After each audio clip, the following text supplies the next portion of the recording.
Hi everybody, it's Pastor Siri. Welcome to the channel. I'm a Lutheran pastor, but also a spiritual seeker. And what that means is that I love to learn from many other religions and spiritualities, as it just amplifies and makes my faith far more interesting. And so today I wanted to talk about the 4 kinds of yoga and how really those 4 different ways to God, to union to God, as described in Hinduism, amplified such a beautiful way for me to think about my Christian faith. And so today we're going to explore, what is your path to God? Take a listen.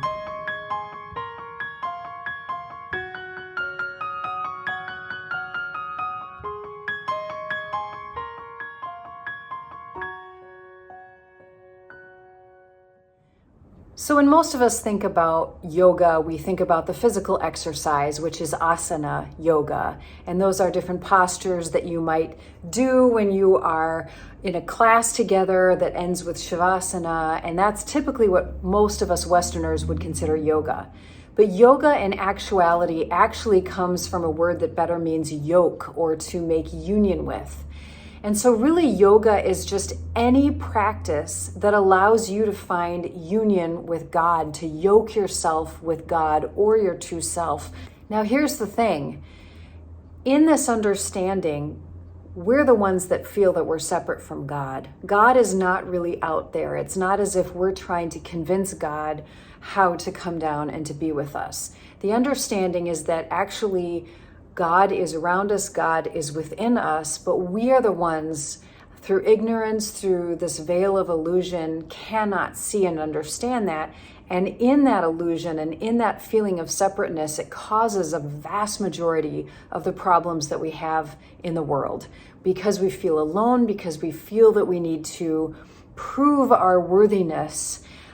And just by not fully seeing the big picture, we end up doing a lot of actions that we would not do if we truly felt that unity with God and that wholeness within ourselves. And so really, yoga is any practice that we do that's going to allow us to get there. Now, as a Christian, I really feel like we don't talk very much about paths toward God. We talk about Jesus being the way, but then honestly, we sort of reduce that to a sort of belief system that you have to accept. And sometimes there might be spiritual practices or actions that we might attach onto them. But then there's this argument in the Christian community whether we should do that to gain God's favor, or whether we don't have to do that to gain God's favor and we're just free and loved by grace. And the whole conversation just goes off in a completely different direction. But what I loved about the conversation about talking about the different kinds of yoga or union with God is it completely changes the focus back to the fact that it is our understanding that's the problem. It is the way we view things that's the problem. God is already there. We don't have to convince God of anything. We already have God's love. We already have God's grace. That's not the issue. It's a completely different conversation. And basically, what path makes sense for us in our human form to make us feel as if we're getting closer to God and remove some of those internal barriers? That's where we get these 4 beautiful kinds of yoga that I think could really help us in any belief system that you are. You don't even have to be a Christian in order for you to think that this might be kind of cool. So here's what they are. There's 4 kinds: Bhakti, Karma, Jnana, and Raja.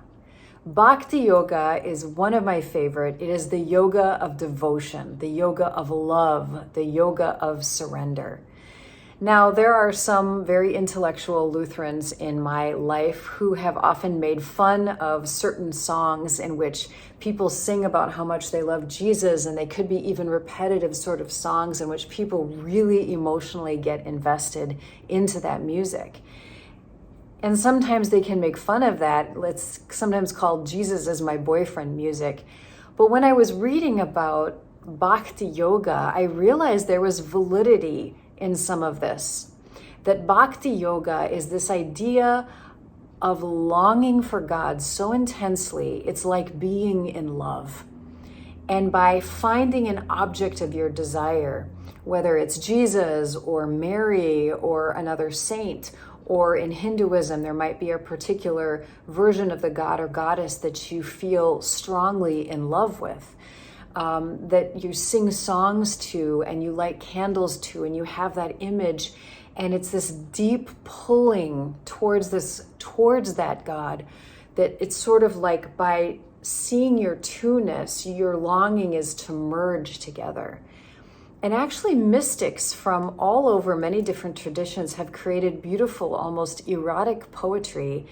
The Song of Songs in the Old Testament could be an example of that intense longing for God that starts to go from, oh, I love you, God, to bordering on the romantic and the erotic. I remember when I was in college, I was first introduced to Lorena McKennett, and she had this beautiful song on her CD, The Mask in the Mirror, that was called The Dark Night of the Soul. That is a phrase, a poem that was popularized by St. John of the Cross. And I just want to read a small portion of that to you so that you can kind of see where this is going. Upon a darkened night, the flame of love was burning in my breast, and by a lantern bright I fled my house while all in quiet rest. Shrouded by the night and by the secret stair I quickly fled. The veil concealed my eyes while all lay quiet as the dead. O night that was my guide, O night more loving than the rising sun, O night that joined the lover to the beloved one, transforming each of them into the other. And so they talk about meeting in secrecy and the pounding of the heart. And then the last verse, I lost myself to him and laid my face upon my lover's breast. And care and grief grew dim as in the morning's mist became the light. It's so cool. And so there you have it. And there's Rumi and so many other mystics and saints and poets throughout the ages who have shown that sort of bhakti love, and that simply from love and surrender and the letting go of everything to just be enveloped by God. There is this beautiful yoga that can happen, this merging that can happen. And so maybe that sounds beautiful to you, and maybe that rings something deep inside of you. And so Bhakti Yoga, regardless of whether you're a Christian or not, may be the path for you. But let's move on to the next one. Karma Yoga is the yoga or the path of selfless service and action. Now, many people have heard the word karma. Karma is most often and most familiar known as being this system of basically energy that happens over lifetimes, where the actions that you do, both good and bad, continue to remain in this world, and they end up coming back to you over time. I'm not going to go into the depths of the system, but basically you do collectively add up all of the bad things you might do in life, and that sort of follows you, and you have to work out your karma. You have to balance that out. It's not a punishment. It's not intentional. It's not the universe going like this. It's completely just, it is what it is. You can't put something out in the world and just have it disappear. Well, karma yoga can be sort of related to that, in that you are doing action in the world. Intentionally, you're doing good action in the world. And some people may be doing that to balance out bad karma that they've accumulated. But others are simply doing that as a way to sort of get their ego out of the way. And so this might be one way you could do karma yoga, is you imagine that every little thing you do, from cooking dinner to washing the dishes to changing diapers to taking the garbage out to going to work and filling up your gas, every single action you do, you're doing it as if you're doing it for God, as if you're doing it for your beloved, for your king, for your queen. However you think of God, you see yourself as sort of a servant. And it truly is selfless service. This includes actions you would do for other people as well. If you see somebody in need, in that moment, you see them as a representation of God. You see them as Jesus, and you think that you want to help them, not because it's going to gain you points, not because you're going to be loved more or anything, but rather because everything you do it as if you're doing it for God. And so you help people. And in the process, you also release the attachment. Because the ego, the parts of us that really want to prove our worth and want to control the outcome, also want to feel as if we're doing something good. They want to get the points. They really like the gold stars. And that's fine when we're little. It's not a thing to be shamed or blamed. But ultimately, karma yoga is trying to move beyond the ego desires. And so you're going to do this without any attachment to your action. That means, for example, if you're passing a person who's experiencing homelessness and you have money and you feel like, I really want to give money because that's what I can give right now, you're not going to worry about what they do with it. You're not going to worry about how much it helps or doesn't help. In that moment, you're simply doing what you can do and releasing the outcome. And this is true of most of our relationships in the world. We can do karma yoga with our partners, with our children, with our colleagues, with our parents, of basically not being a doormat. This has nothing to do with being a doormat and allowing ourselves to just have people take and take and take till we have nothing left. That's not what this is. Rather, it's when you see an opportunity to selflessly love and serve another in a way that they can see as genuine help, and you're not controlling the outcome. You're not doing it so that they love you better. You're not saying, well, I'm only going to help my child in this way if they will then do this.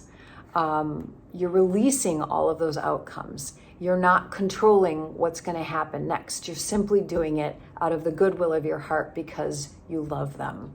And that is where the ego starts to go away, and you can simply be one soul connecting to another soul. So Jnana yoga is the way of wisdom, and sometimes this is called the way of the mind and the way of learning and the way of intellect. The problem with that, though, is that people often associate that kind of intellectual with just book learning.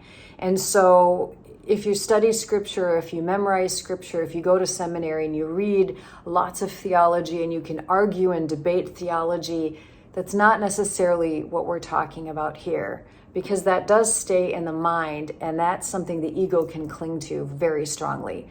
Very strongly. I definitely experienced this myself when I was in seminary and saw this all over the place, how easy it is to fall into the trap of intellectual superiority and your ego really ramping it up and getting very excited about being smarter than and intellectually superior than everybody else. So it can be an ego trap.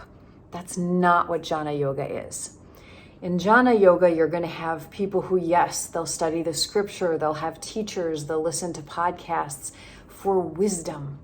Wisdom that is embodied, that goes down from the head into the heart and into the soul, things that actually affect and change your life. And so this may include journaling and other things in which you're starting to go deep into the journey of yourself. You're starting to look through your own ignorance towards wisdom.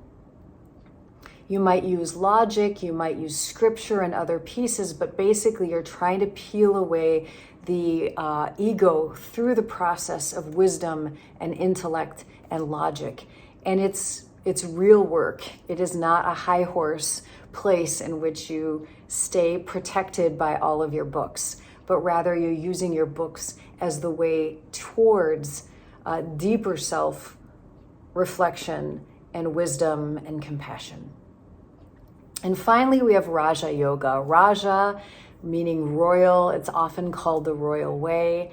And this has been, this very simply could be the way of meditation and of spiritual disciplines that allow you to, once again, remove the ignorance and ego so that you can be in unity with your true self as well as with God. And so Raja Yoga as the mastery of the mind in a different way. It's not necessarily about wisdom and learning in the same way Jnana Yoga is.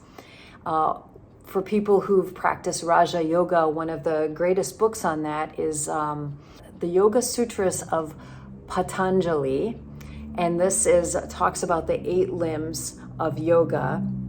And these are disciplines. These are disciplines that you do in your life.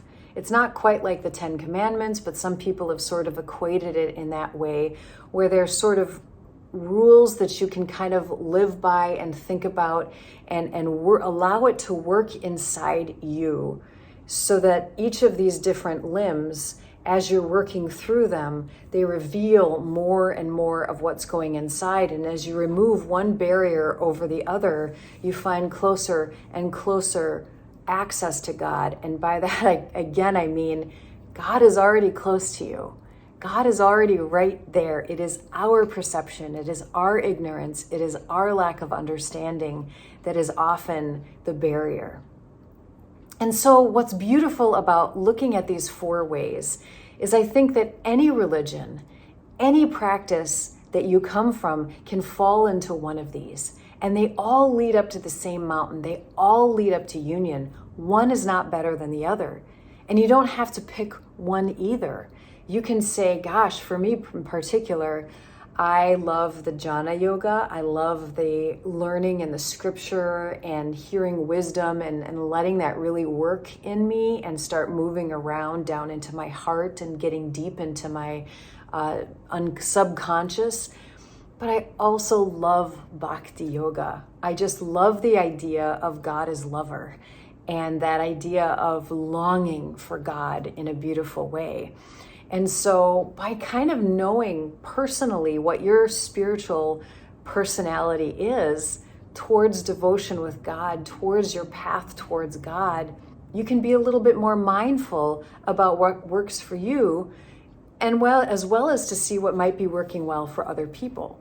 We are not the same. God meets us where we are, as we are, and God always moves us to the next step. And so there's so many different ways we can access God, and one size does not fit all, never has, never will. So whether you're a Christian or you're just somebody who's spiritual but not religious or something else, there's these 4 beautiful paths that you can see which works for you. A path of devotion and love, a path of selfless service and action, a path of wisdom and self-study, or a path of spiritual practices and meditation. And maybe play around and practice all 4 of them and see what works. So that's what I have for you today. We'll see you next time. Bye-bye.